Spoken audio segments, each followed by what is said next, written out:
Hey, welcome back to our Holy Week podcast.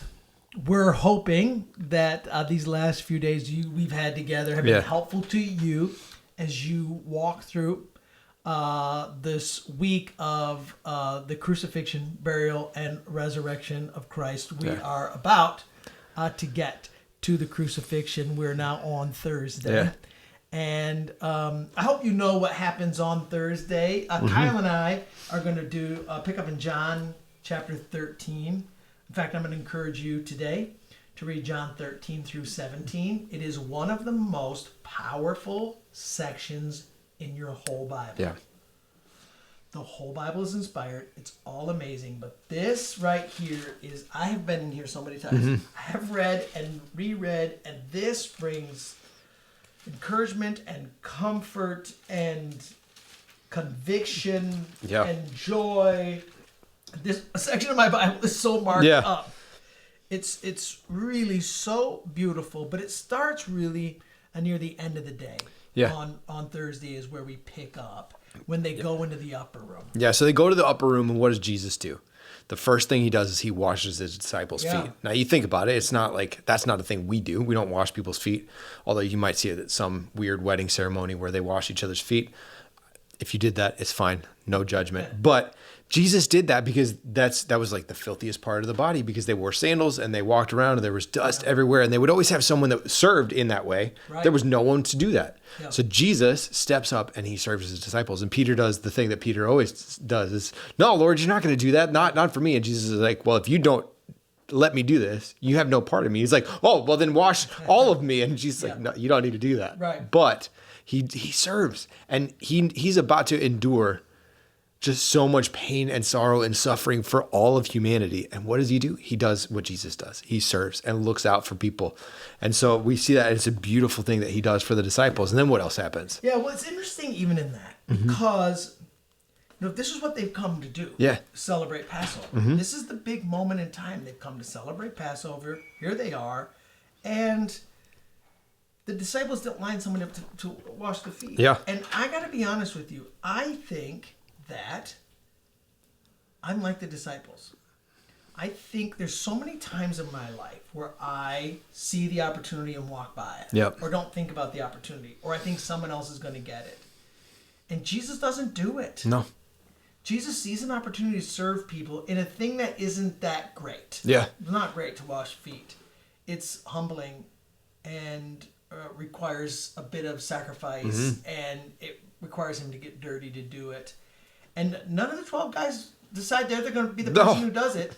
They wait and then let Jesus do it. And I think it's a good little pause point for us as we think about even some application coming out of this. Am I serving people well? Really? Am I like, we don't wash feet today, but what's the thing I can do for somebody without being asked, without being told, without being instructed? Jesus saw the need, and he met the need. And because he had an eye to see it. And maybe that's the thing we have to pray.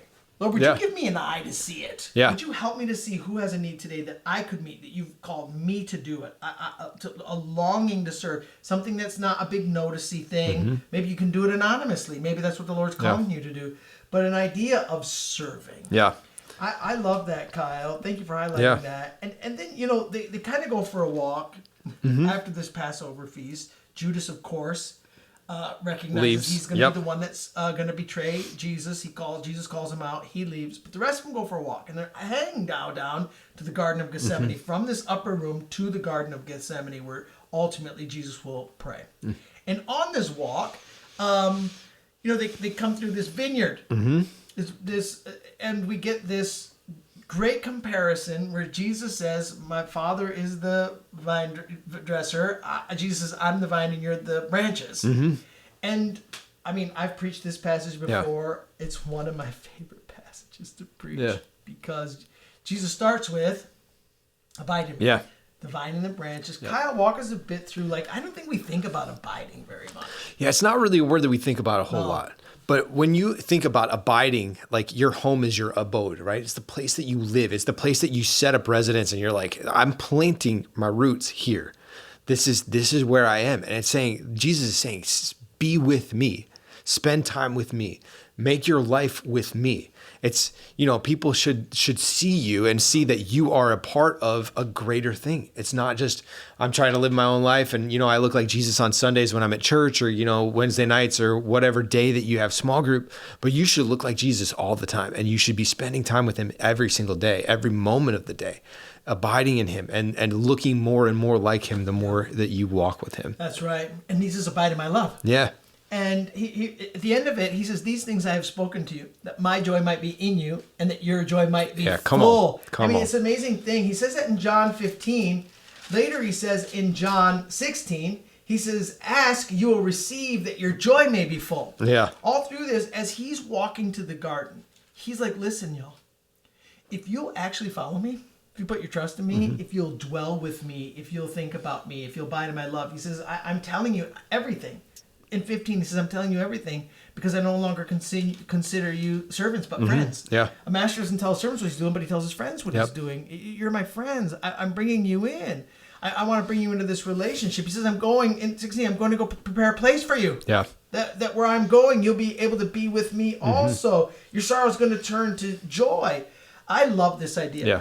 That Jesus is like, if you walk with me, if you abide in me, if you follow after me, that my joy, he says, will be in you and your joy will be full. Yeah, I don't know what else we could possibly want than an overflowing fullness of joy. And I think that growing up, that was not what I thought was reflected on the face of a lot of Christians I knew in the church I went to. They didn't seem all that joy-filled. They seemed self-righteous, maybe. They seemed stern, serious. It's not wrong to be serious. It's not even wrong to be all that stern.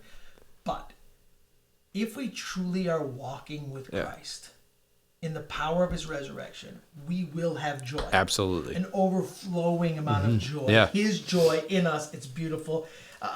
They end up, you're going to read this at home today. I know you are, but they're going to end up in the garden where, of course, Jesus prays. He knows what he's about to endure. Yeah.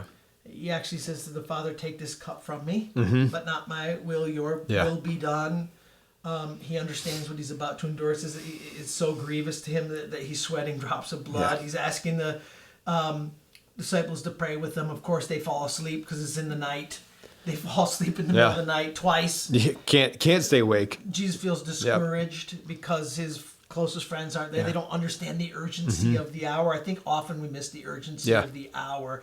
And when we're supposed to be up praying, we're off drifting off and sleeping because we don't understand what's going on. We don't see things. But Jesus, of course, in the gracious way that he is, understands and lets it go. But even being in the garden, like it's an impactful moment to me. When I was in Israel, we went to the garden, to the Garden of Gethsemane, and sat, and I had some time to just sit and pray with the Lord and to be still and just spend some time. And that, to me, today is still a significant memory in my mind of some things that I left there, some things I really prayed about. And, Jesus said earlier, my house should be called a house of prayer. Yeah. And so for us, I think that there's this importance of just bringing every single one of our hurts, our desires, our plans, our problems, and just laying it at the feet of Jesus and saying, God, I know you have this. I trust you. I give it to you. And seeing Jesus here in this last hour, in this chapter 17 is this whole prayer, beautifully written. Read 17, please. The whole thing is every word of Jesus. It's all the words of his prayer. It stir up your heart and get you ready for what's about to happen on Friday. See you tomorrow.